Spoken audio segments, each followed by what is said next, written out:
before this video starts, I have started up a Patreon. You can see we already have 2 patrons equaling about $7 a month, which doesn't sound like much, but it really means a lot to me that you guys actually like the content I create. So if you would like to help support me and make my goal of 10 patrons, which will make me be able to afford more tanks and better quality videos and more equipment, please make sure to become a patron. It's only like $2, $3, or $5 a month, so it's super cheap. And I really hope that you guys will help me out, and it will be linked in the description down below of the video, and it's also in the Discord as well. You'll get a special role in the Discord. But other than that, thanks for watching, and I hope you guys enjoy the video. Hello there, World Tankers. Welcome back to my videos. I am Blitz, and today I'm going over the Chieftain MK6, and this is a Tier 10 British heavy tank. It's also a premium, which can either be a big benefit or a downfall. Fortunately, it is not in crates, so in my books, it's not that bad. Not to mention, it's 60 US dollars, I think about 90 Australian, if there are any of you Australians watching. And I'm just going to be getting into the statistics as I normally do, but before I do, real quick, I am doing a 3,250 gold giveaway as of right now. All you have to do to join it is make sure you subscribe, join the Discord. You can see it posted right on your screen there.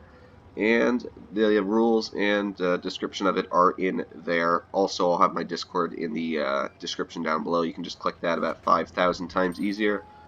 Just join the Discord, and you guys can be into the challenge. So, back into the tank, though, I'm going to start talking about the statistics as I normally do. And this tank has fairly good statistics. It has 2,050 hit points, which is about average for a Tier 10 heavy. Most have around 2,000. However, I do run the hit point buff because this tank does not have spectacular armor.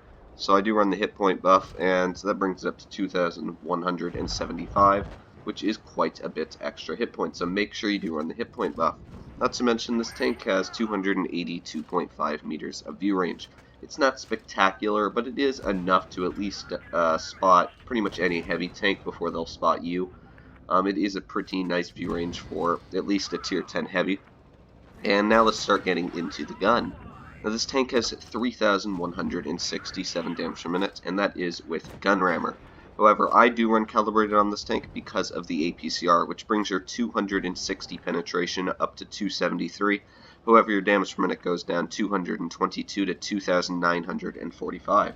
Now this tank has an amazing damage per minute, as you just heard, which makes it, I think, one of the top 5 tanks in the game for damage per minute at Tier 10.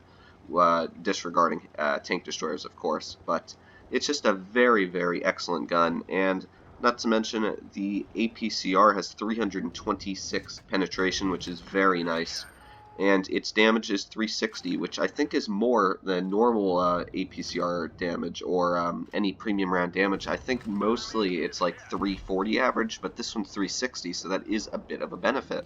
Not to mention, the high explosive gets 121 penetration with 515 average damage, which is insane. It's really, really good. You're able to penetrate pretty much the sides of any medium in the game, sides of tank destroyers. You can pretty much do anything with that hash, which makes it such an excellent tank. Now, this tank, not to mention with those excellent gun damage per minutes, it also has 1,372 shell velocity. Which is pretty much just like a missile. This is one of the most accurate guns, I'd have to say, at Tier 10. In my opinion, probably the best gun at Tier 10. I know you guys will say the 62A is better and the Leopard is better, but this is just because it does that extra bit of damage, and because it's so accurate, and because it's on this heavy tank hull, I think it is one of the best guns in the game. Not to mention, this tank has 10 degrees of gun 10 degrees of gun depression, sorry, got a little stumbled up there, and 20 degrees of gun elevation. And one of the only downfalls I find for this tank is the HESH shell velocity is only 671, which is a bit of a downfall because when you get used to that almost 1,400 shell velocity on your APCR rounds, it'll get very confusing when you go back to the HESH and it misses half the targets. It's a very slow shell velocity. Now, this tank has a very good aiming time too at 1.72 seconds, and the dispersion is only 0.308, which is an excellent dispersion, especially for a Tier 10 heavy. The dispersion factors while rotating the turret, when moving or turning the vehicle, are also spectacular. The aiming arc, as you know, is 180 degrees. I hope you know that. And the turret traverse speed is 36.45 degrees, which is pretty much medium traverse speed. So a very nice turret traverse speed. And when you add that to the 36.45 degrees of track traverse, this tank has a very, very good overall just stance on turning. Not to mention it has a 13.04 power to weight ratio, which makes this tank go a top speed of 42 forwards and 15 backwards. Finally, this tank has 21.5 concealment, or 21.5%, so it's a very nice concealment ratio, more than I think pretty much every other tier 10 heavy tank in the game. And perfect timing, we just finished the statistics, now I can go over the post-game. You can see 4,089 damage, very nice damage, 19,000 credits with premium. You can see we would have earned 116,000, however, probably more like 50,000 with all the consumables and ammo added in. And that's a really nice thing about this vehicle, is it actually earns credits. So if you're an experienced tier 10 player and you love to play tier 10 but you just can't earn enough credits, make sure to at least try some sort of premium tier 10, because it will help you out insanely on credits and on fun. And since this vehicle is such a good tank, it's actually not that bad of an option to get. But let's get stuck into that second replay. As always, I'm going to start off with the armor of the Chieftain and my second replay, and you can see it has very, very good armor. Actually sitting at about, I don't know, 400, 300, 500 thick on the upper plate, and the turret is pretty much impenetrable everywhere except for that cupola. Unfortunately, it has a very large lower plate, only being about 106, 107 thick, which means that any vehicle that shoots Hesh, any tier 10 that shoots Hesh, will easily penetrate through that. So Chieftain, FB2 and 5B, the 183 can go through that. The Centurion actually can go through that as well. But when this vehicle uses its 10 degrees of gun depression on the front, you can see that lower plate, if you hide it behind hills, is impossible to hit, and that upper plate is almost impenetrable, and even that cupola is very hard to see. So that is one big benefit, is the gun depression.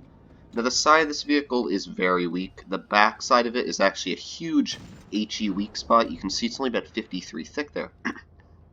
And the rear of this tank is only 25, which is just awful. You cannot get hit by anything in the rear. You want to hide your rear and your sides at all times. Now the nice thing is that the sides are spaced armor, which means that at least you can get a lot of high explosive bounces on the side if they try and shoot you in the tracks. Now one big downfall of this vehicle is you can shoot it in the front track wheel, damaging the tank and tracking it in place at the same time, like you just saw I did with that M103. That is also a weak spot with the Chieftain, so you can do that very easily, stop it from moving, and you can shoot it. Now, starting off into this game though, I'm going to start talking about the actual gameplay, just so you get a feel of how excellent this tank is. We've ran it like a heavy, we've already bounced some shots, and now I am going to try and support the mediums, because as I said, this tank has a very nice top speed. And as you saw, that 140 just finished off our Centurion, seeing his turret fly about 500 feet in the air there. I really wanted to get that 140, but it just wasn't going to happen. So I also see that my E100 and Jagdpanzer are going to be holding off the heavies over there, so I have some time to try and flank. Unfortunately, not the best idea, and we super low roll that IS-8. However, we get the favor returned because this Object 268 also low rolls us for only 557. And I know that I out-reload him, so I'm going to just pull out real quick, and come on, aim at his lower plate, boom, shoot it. It actually looked like it went high there, so I'm not sure if it would penetrate. Doesn't look like it would, but we're going to have to find out. Now we have the Batshot over here, and because this tank has a very nice top speed, I don't think that Batshot actually expects me to be able to get over there that quickly. However, since this tank has that amazing Hesh, I'm not going to shoot the 268 because I know this Batshot's a bigger threat. He's going to spot, he's going to distract. So I'm going to get a Hesh into this Batshot, 553. That Batshot can't go forwards because he sees that Jagdpanther there. I mean, not Jagdpanther, Jagdtiger. So the Batshot's kind of screwed. Unfortunately, they have their 140 sitting back there, and he manages to nail a shell right into me. I'm not sure if he hit me in the lower plate, but it did penetrate me. And unfortunately, the Batshot is now pushing on me, but he does bounce both of his shells, which makes it a clear kill on the Batshot. We just broke 3,000 damage, and we have 1,040 blocked, because this tank actually has decent armor. And if you have the T95E6 and you actually like it a lot, personally I think this is a better version of the T95E6. Some of you might disagree with that, but it has the same top speed, it has based around the same hull and the same turret. Personally I think this is just a better tank, but that is up for you guys to decide, not me. Now, overall, you can see this tank has played the role of a heavy, played the role of a medium, and played the role of taking out the light tank. So this is a very versatile vehicle. And again, you can see I'm going to push right up on the C100, use my excellent gun depression. All you can see is my turret. Wait for him to turn his turret to me, shoot the APCR into his cheek, and we've already picked up 3,500 now. Not to mention that blind shot on that 268, we will have to find out if it did hit. Now, I wanted to use my gun depression here to get that 268. Unfortunately, these rocks here are quite tricky to get your vehicle on, and just, I couldn't move it, which is unfortunate.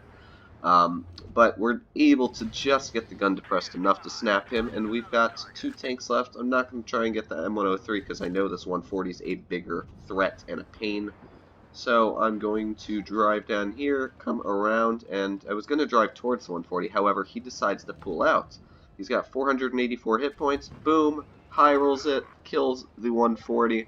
3,600 damage pulled out now. 1,040 blocked. Are we able to get the 703? Unfortunately not, but it was just a pretty good game overall. We played every role that you'd want to play in the game. We were able to carry the team to victory, picking out 4,507 damage, 22,469 credits without premium. That means with premium we would have earned about 60,000, 70,000 credits. Overall, it's just a spectacular tank. 4 kills. We were able to really carry this team. That M60 actually did pretty good, even though it didn't seem like he was doing much where he was. He was able to pull out quite a bit of damage. Just mean that M60 were able to help the team enough to be able to pull out this victory. And really, overall, I think this tank is worth the price of $60. But that is up for you guys to decide, because this vehicle is not a great player, a new player at least. This is not great for new players. If you're a new player, if you've got less than 3,000 battles, I wouldn't suggest to buy this. First of all, because people are going to get mad at you, and because you should grind down a bunch of lines, learn all the takes, and if you want a great premium, wait for some overpowered tier 8 that I'll make a video on eventually. This is not a great tank to win games, and it's a great tank if you know how to run gun depression, know how to push it in the correct spots. You definitely have to know your stuff.